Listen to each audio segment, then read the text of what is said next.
Hey everybody, it's Jason Blaha here. I thought I would sit down and do a video for you guys and gals.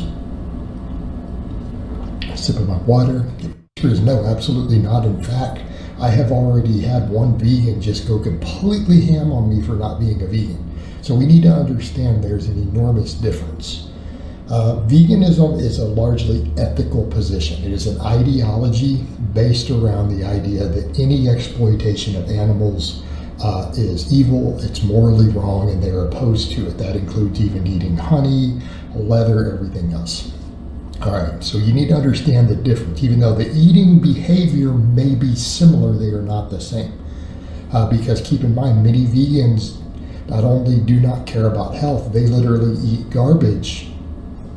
Okay? They eat garbage junk food. This is coming from a guy who eats tubs of yogurt from Costco. Because it's an ethical stance for them. It's not always purely about health. A perfect example, a vegan will eat a bunch of junk fried in coconut oil. All right, that's a perfect example. That and might even add some. Nobody really fries anything with coconut oil. I don't think, maybe he's talking about like pan frying? Sugar to it, some sort of whatever cane sugar extract. All right. That's just as bad as a standard American diet. You might as well be eating at McDonald's at that point. But for many of them, they're like... It is not as bad. You're still getting less saturated fat, less cholesterol, and again, even like vegan fried food. So if you make vegan fried chicken, it's still not, it still doesn't have like some of the carcinogenic compounds, still has fiber, still has some like beneficial phytonutrients like soy isoflavones, stuff like that. You can compare products like Beyond or Impossible Burgers versus, comparable animal products. The vegan version is healthier. But it's healthy because it's plant. No, it's pure garbage. Bunch of saturated fat that you've now cooked at high temperatures, cooked your food in a refined saturated fat, and then you add a refined fructose. Yeah, nobody's cooking in coconut oil. Okay? That's complete garbage. That a person who's eating something like that regularly shouldn't cry if they develop heart disease and diabetes, just like regular American diet. It's junk food. Okay, understand the difference? Or they'll go eat some of these meat alternatives, and you'll look at that and you look at the ingredient list, sometimes you're like, dude, you would be better just eating a steak. I mean... That is objectively false. Again, there's actual research on this now. Vegan mock meat products are healthier for you than the comparable animal product. So vegan burger, Beyond Burger, better than an animal, beef burger.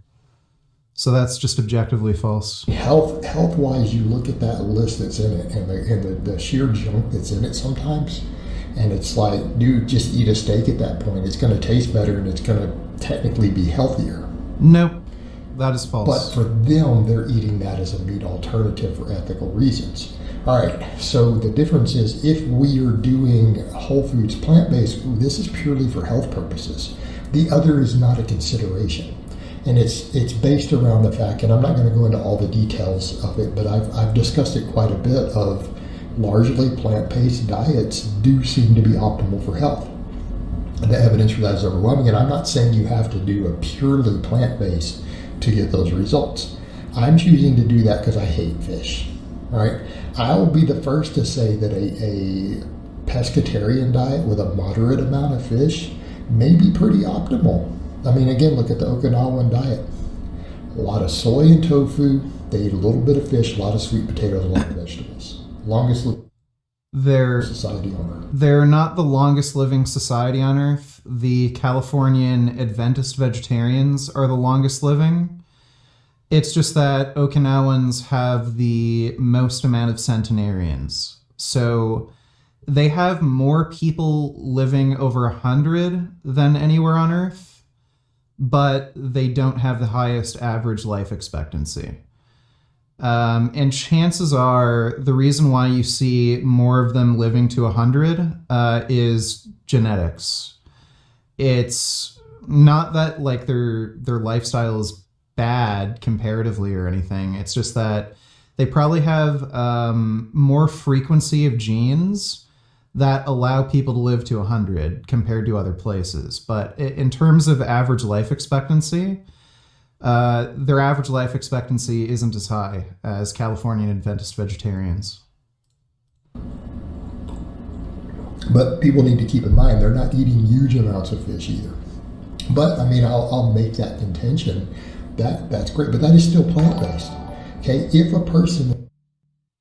Hello fellow Gainster, I know I'm a ghost now and barely in, but I love when I come in there's always some good ments. Listening to Blaha right now just shows how delusional he really is. Lol, I think he wants to debate you for clout, low-key. He'd never debate me. There's no way. He's afraid of debating literally anybody.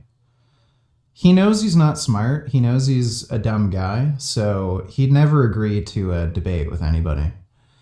Thanks for the donation, though, Andrew. Is eating, a very small amount of fish, but 95% of their calories are still plant-based. That's a plant-based diet. That's not necessarily what I'm doing. I'm pretty much not eating any animal products at the moment. But again, I hate fish. I cannot stand fish. I will never be able to eat fish. I'm not going to get into the whole psychological hang-up of it. It goes all the way back. I don't recall Blaha ever eating fish. He might be lying, though.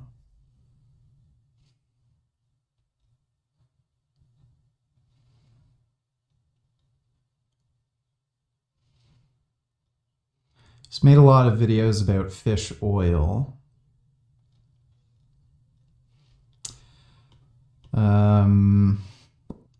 I think that's just him eating a gigantic bowl of yogurt. My childhood, I can't stand it. So, not even an option for me.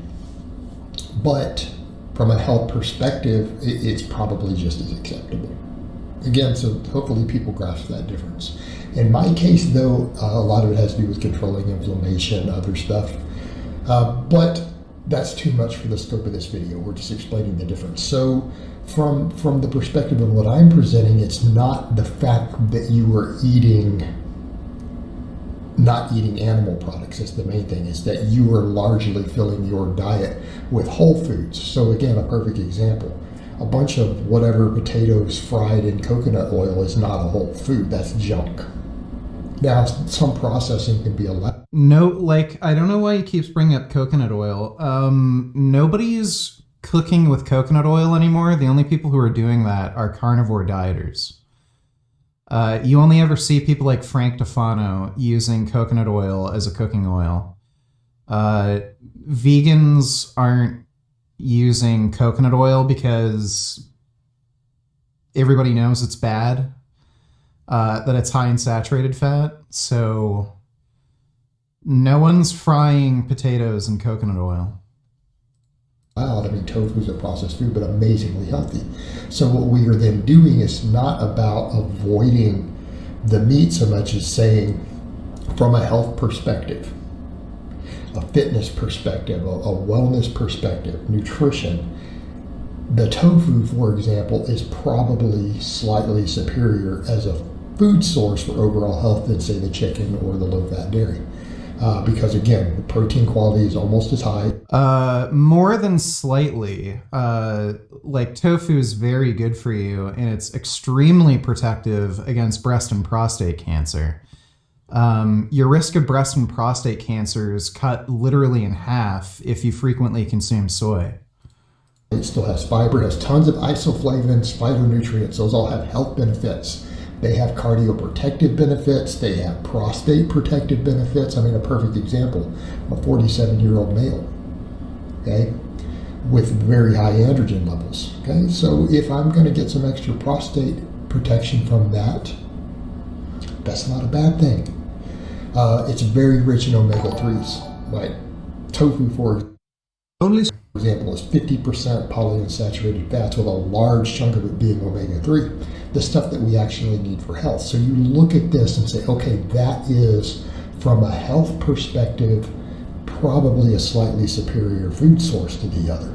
So then we're saying it's not because, meat necessarily always bad, but it's like, this is probably overall better. Thanks for the donation, Ben. Right, and it's overall better for everything that you eat to have some antioxidants, some fiber, some phytonutrients, because these are things that there's not really much of an upper threshold. In other words, particularly a lot of the phytonutrients, a lot of stuff that people are calling anti-nutrients are actually beneficial to your health. So it's silly nonsense. And there's no upper threshold antioxidant status. A lot of these things have synergistic benefits in higher and higher amounts, and by having a higher diversity of them, they can have overlapping health benefits. So it's looking at it and saying, I am trying to fit in is. Oh.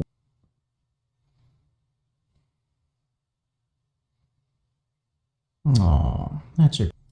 Much whole foods, antioxidants, fiber, phytonutrients, isoflavones, trying to fit as much of this in as possible. Okay, it's not about excluding bad, it's about having as much of your food be good as possible every single day to maximize health. So it's a totally different concept, even though they may seem very similar. All right, and the same thing as far as the ethical side goes. Because we're all allowed to have a cheat day or whatever, or social environments, for me, cheat days are about social settings. All right, that's a perfect example. Someone who's doing it as an ethical vegan, it's again the potential for offending host, cultural norms, all sorts of stuff. But at the end of the day, if I'm doing plant-based, and let's say at Christmas time or at Thanksgiving, I'm invited to a family or a friend's home, and I'm a guest in their home.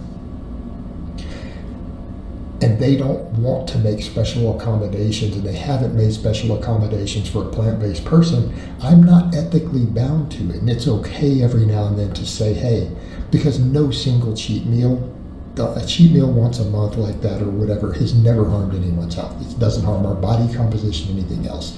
So also by doing that, because it's not an ethical stance, you can show up to Christmas or Thanksgiving or whatever and still eat the foods that's there. Now, obviously, you're going to want to load your other vegetables and other stuff.